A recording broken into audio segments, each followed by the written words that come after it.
اعوذ باللہ من الشیطان الرجیم بسم اللہ الرحمن الرحیم الحمدللہ الذی جعلنا من المتمسکین بولایت علی بن ابی طالب اللہم صلی علی محمد وآل محمد وعجل فرج آل محمد۔ السلام علیکم ورحمۃ اللہ وبرکاتہ۔ یا علی علیہ السلام مدد۔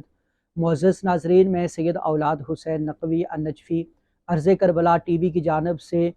کربلائے معلیٰ سے حاضر خدمت ہوں۔ ناظرین، 8 ماہ شوال المکرم انہدام جنت البقیع عالم اسلام کے لیے روز شہادت بنت رسول سیدات النساء العالمین حضرت فاطمہ الزہرا سلام اللہ علیہا سے کم نہیں ہے۔ انہدام جنت البقیع ان واقعات کی طرف اشارہ ہے کہ جن میں آل وہاب نے مدینہ منورہ کا محاصرہ کر کے وہاں موجود قبرستان جنت البقیع اور اس پر بنائے گئے مختلف مزارات کو مسمار کر دیا۔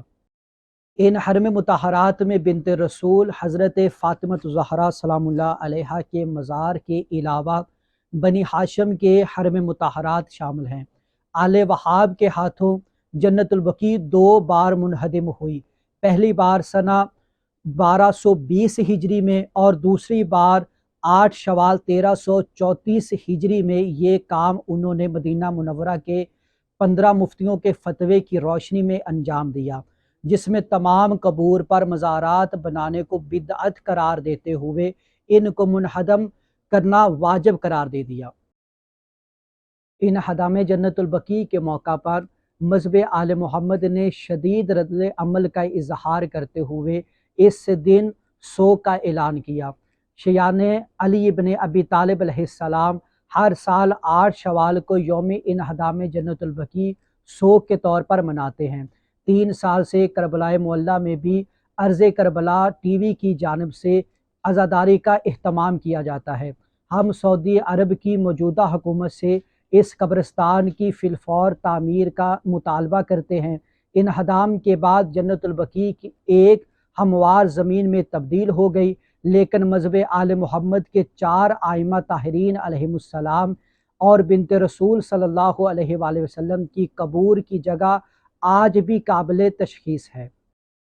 تاریخی شواہد کی بنا پر ائمہ بقیہ کے مزارات اور بیت الحزن سمیت کئی دوسری قبور پر بنے ہوئے حرم 1297 ہجری تک موجود تھے، اور قبرستان بقیہ کی پہلے انہدام اور مدینہ میں آل وہاب کے فسادات کے بعد ان حرم مطہرات کو 1234 ہجری میں سلطنت عثمانیہ کے بادشاہ محمود دوم کے حکم سے دوبارہ تعمیر کیا گیا۔ چنانچہ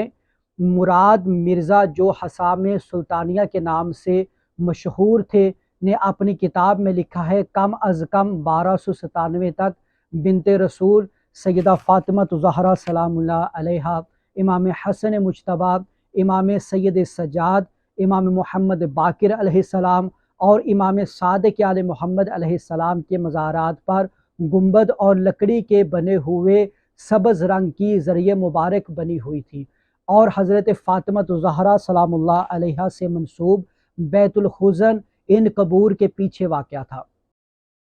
ایاز خان کے سفرنامہ کے مطابق 1341 ہجری یعنی بقیہ کی مکمل انہدام سے 2 سال قبل 4 ائمہ طاہرین علیہ السلام کی قبور ایک ہی حرم کے اندر موجود تھے، لیکن ہر ایک کی قبر جدا جدا تھی۔ اسی طرح وہ پیغمبر اکرم صلی اللہ علیہ وآلہ وسلم کے صاحبزادے حضرت ابراہیم علیہ السلام اور حضرت عبداللہ بن جعفر طیار علیہ السلام کی قبور پر بھی حرم موجود ہونے کی تائید کرتے ہیں، اور قبرستان بقیہ کے نزدیک ایک گلی میں پیغمبر اکرم صلی اللہ علیہ وآلہ وسلم کی پھوپھی صفیہ بنت عبد المطلب، عاتقہ بنت عبد المطلب اور حضرت ام البنین سلام اللہ علیہا والدہ حضرت ابو الفضل العباس علیہ السلام کے دیگر افراد سے منسوب قبور کے مشاہدات کرنے کی بات بھی کرتے ہیں۔ چنانچہ 1344 میں آل وہاب کے ہاتھوں بقیہ کی مکمل انہدام کے بعد جدہ میں اس وقت کے ایرانی نمائندے مظفر عالم نے 14 ربیع الاول 1370 ہجری کو حج کمیشن کے نام ایک خط تحریر کیا، کہ قبرستان بقیہ میں موجود آئمہ بقیہ کی تمام قبور مسمار ہو چکے ہیں اور بزرگان دین کی قبور قابل تشخیص نہیں ہیں، ان کی تعمیر کرنے کا حکم دیا جائے۔ شیخ عبد الرحیم صاحب فصول حائری کی سعودی عرب کے بادشاہ عبدالعزیز سے ملاقات کے باعث قبرستان بقیہ کا کچھ حصہ جہاں آئمہ بقیہ کی قبور تھے دوسرے حصوں کی طرح مکمل طور پر ہموار نہیں ہوئی، بلکہ آئمہ کے قبور اس کے بعد بھی قابل تشخیص تھے۔ قبرستان بقیہ اور دیگر اسلامی مقامات کے انہدام کے بعد ایران اور پاکستان اور دوسرے اسلامی ممالک سمیت نجف اشرف، قم اور شام کے شیعہ افراد کی جانب سے جنت البقیع کی دوبارہ تعمیر نو کے لیے مختلف اقدامات عمل میں آئے، لیکن یہ کوشش اب تک ثمر آور نہ ہو سکی، یہاں تک کہ آئمہ بقیہ کے ارد گرد چار دیواری اور سائبان بنانے کا سعودی حکومت کی موافقت کے باوجود اب تک اس پر عمل نہیں ہو پایا۔ البتہ قبرستان بقیہ کے ارد گرد موجود چار دیواری ملک فہد بن عبدالعزیز کے زمانے میں دوبارہ تعمیر کی گئی۔ اس کے بعد 1418 ہجری سے 1419 ہجری کے دوران اس قبرستان کے اندر قبور کے درمیان زائرین کی آمد و رفت کے رستے پر پتھر کے فرش بنائے گئے۔ مختلف تاریخی شواہد موجود ہیں کہ حالیہ سالوں میں امر بالمعروف اور نہی عن المنکر نامی ادارے سے منسوب افراد قبرستان بقیہ کے رستوں پر کھڑے ہو کر زائرین کو ان قبور کے نزدیک ہونے اور ان سے متبرک ہونے سے منع کرتے ہیں۔ وقت آئمہ بقیہ سمیت صدر اسلام کے مختلف بزرگان کی قبور پر سوائے چند پتھروں کے ان کا نام و نشان باقی نہیں ہے۔ قبرستان بقیہ کی موجودہ حالت اس کے انہدام کے ابتدائی سالوں کی نسبت بہتر ہونے کی اطلاعات ہیں۔